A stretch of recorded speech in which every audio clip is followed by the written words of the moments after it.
मित्रांनो, तुम्ही तुमची जमीन किंवा शेती आता तुम्ही घर बसल्या मोजू शकता तुमच्या मोबाईलवरती.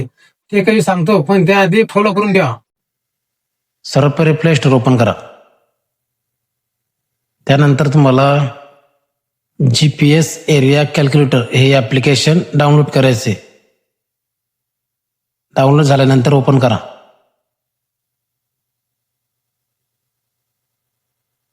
ओपन झाल्याच्या नंतर चला सुरुवात करू याच्यावरती क्लिक करा. त्यानंतर तुम्हाला पूर्ण नकाशा या ठिकाणी दिसणार आहे.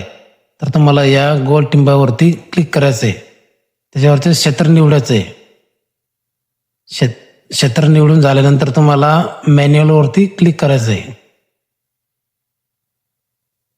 त्यानंतर तुमच्या शेताचे चारी कोपऱ्यावरती तुम्हाला एक एक टिक मार्क करायची आहे. अशी चारी बाजून तुम्हाला एक एक टिक मार्क करून झाल्यानंतर तुम्हाला इथच्या कोपऱ्यामध्ये क्षेत्र किती झालंय ते तुम्हाला या ठिकाणी दिसतंय. 74.64 गुंठे. आणि जर तुम्हाला हे क्षेत्र जर एकरमध्ये बघायचं असेल तर तुम्ही वरती एकरवरती क्लिक करा. तुमचं क्षेत्र किती एकर आहे ते तुम्हाला या ठिकाणी दिसणार आहे.